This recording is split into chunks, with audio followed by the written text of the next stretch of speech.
In the mid-1970s, roadway-related deaths due to car accidents were claiming the lives of over 50,000 Americans every year. And as a result, there was a major push to further regulate automobile manufacturing to make vehicles safer for the occupants. Giant yet hideous impact bumpers became the norm for new vehicles in the mid-70s. Not to mention, the gas crisis was also in full swing around this time, which crushed the performance of new cars to just a sliver of what it used to be years prior. A base model Corvette in 1975 made just 165 horsepower out of its 350 cubic inch V8, and the 302 V8 in a Mustang made just 129 horsepower. These were widely regarded as some of the dark ages for North American car design and performance.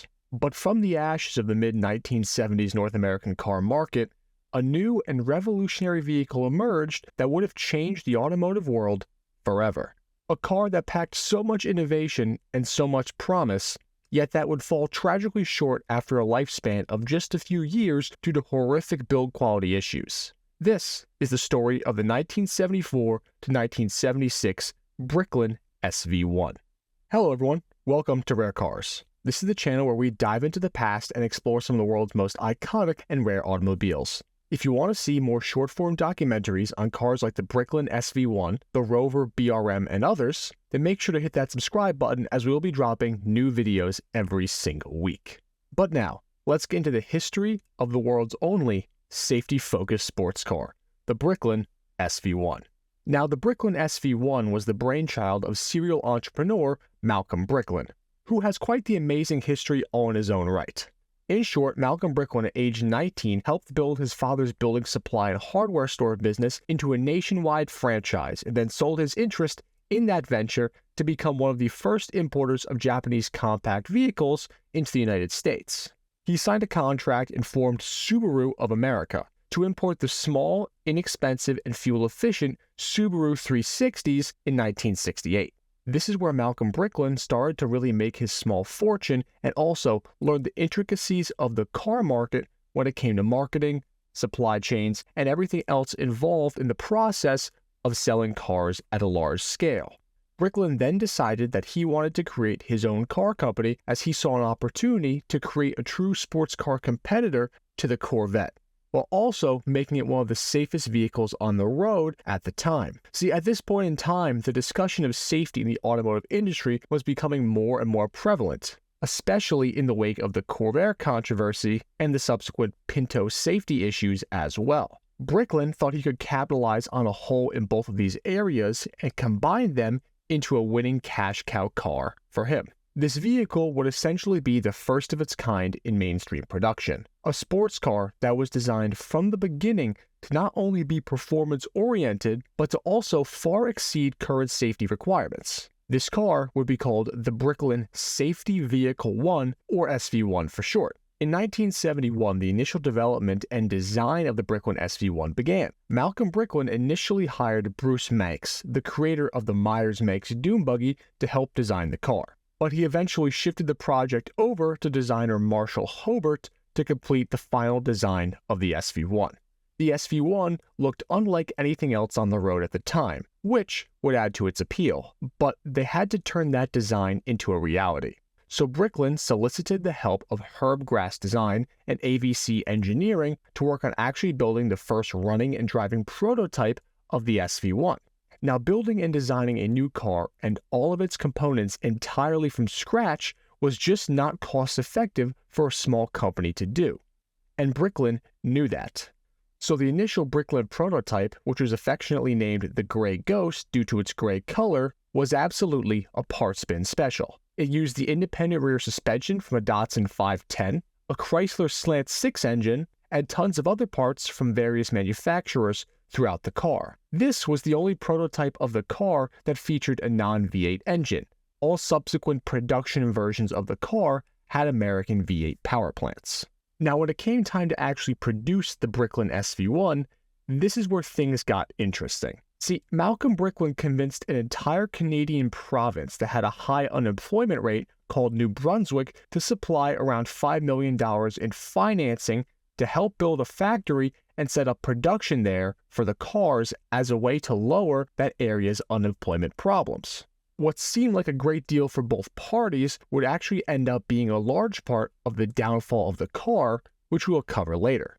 Initially, the production models were delivered with an American Motors 360 cubic inch V8 that made 220 horsepower for the 1974 model year. But due to supply chain constraints, they had to switch the engine from an AMC 360 to a Ford 351 cubic inch Windsor motor for the rest of the production run. They literally had to switch the manufacturer of their engine entirely in the middle of their production run, which is not an easy thing to do. The Ford 351 by 1975 and 1976 was only making around 175 horsepower. The early Bricklin SV-1s were available with an automatic or an exceptionally rare Borg-Warner T10 4-speed manual transmission. But there were hardly any manuals made, and the manual cars were only available with the AMC 360. When the Ford motor was introduced to the lineup, customers could then only get the car with a 3-speed automatic. 0 to 60 was completed in about 9.9 seconds, and the quarter mile was 16.6 seconds as tested, with the Bricklin SV-1 topping out at around 115 miles per hour. The MSRP on the SV-1 was just under $8,000 when it was first introduced, but production costs rose, leaving the final MSRP for the last vehicles at $9,980. In an effort to simplify the supply chain further, on the production models, the Datsun rear suspension from the prototype was swapped out for AMC Hornet rear suspension to sort of tie in with the introduction of the AMC engine, which would then subsequently be taken out after one model year. Now, the most interesting parts about the Bricklin weren't actually anything to do with its drivetrain at all, as that was relatively tame, as were most American cars in the mid-70s. The interesting bits were the body and safety features. See, being designed as the safety vehicle 1, the SV-1 needed to have improved safety features that lived up to the name. The SV-1 featured an internal rollover bar that would offer extra protection to occupants in the event of a rollover. The SV-1's front and rear bumpers were also designed to be able to take a 5-mile-per-hour impact and absorb it completely fine thanks to its shock-absorbing bumpers, leaving the occupants and the rest of the car unscathed. The Bricklin SV-1 also featured some other quirky features, like hydraulic push-button operated doors, which, while they looked cool, they took around 12 seconds to open. Each door weighed 90 pounds, by the way. Another super interesting part about the Bricklin SV-1 is the way that its body was assembled. See, unlike the Corvette where the whole body was fiberglass, the Bricklin used a very different acrylic and fiberglass composite means of construction. Essentially, with the Bricklin SV-1, the body has 2 layers, a fiberglass base layer, and then a second colored layer of acrylic that was bonded to the fiberglass layer. In fact, no Bricklin cars were ever actually painted. They were able to do what's called impregnate the acrylic mold with the color of the car, so essentially they eliminated the painting step altogether. When the Bricklin SV-1 was actually tested by Car and Driver, they actually claimed that the SV-1 was very much a comparable competitor to the contemporary Corvette, which is high praise for a brand new car from an unknown manufacturer. Which begs the question, if the Bricklin SV-1 had all the makings of this potentially great car and the critics actually liked the car, what actually happened that made the SV-1 a failure? Well, it was a combination of a couple things. Mainly quality control and design. With all the time that went into designing the car to look great and be exceptionally safe, there were apparently lots of oversights on the engineering side to make sure all the little things came together and worked properly. The hydraulic doors, for example, frequently failed, leaving customers struggling to get out of their brand new and pretty expensive cars. The body panels had acrylic bonding issues which would cause the panels to separate, and the color on the outer body panels was even prone to fading very early on, among other issues.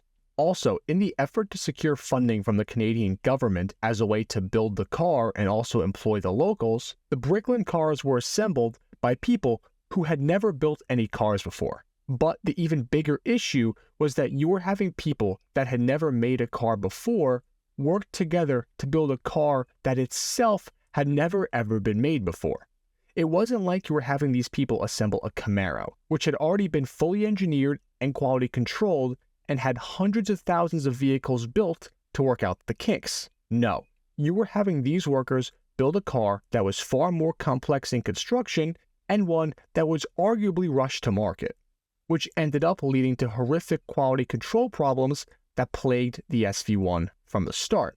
Overall, just under 3,000 Bricklin SV-1s were built throughout the production run from 1974 to 1976, with the company shutting its doors for good in 1976.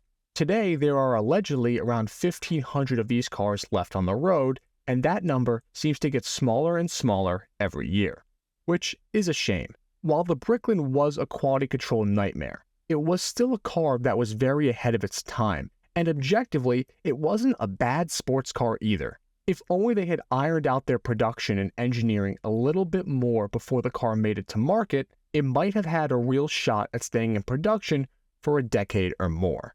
And that concludes the short history of the Bricklin SV-1. If you enjoyed this video, we would greatly appreciate it if you could drop a like and also share this video with other enthusiasts. Also, please make sure you are subscribed to the Rare Cars YouTube channel and smash the notification bell for more documentary-style videos just like this on the world's most interesting cars. Until next time, enthusiasts.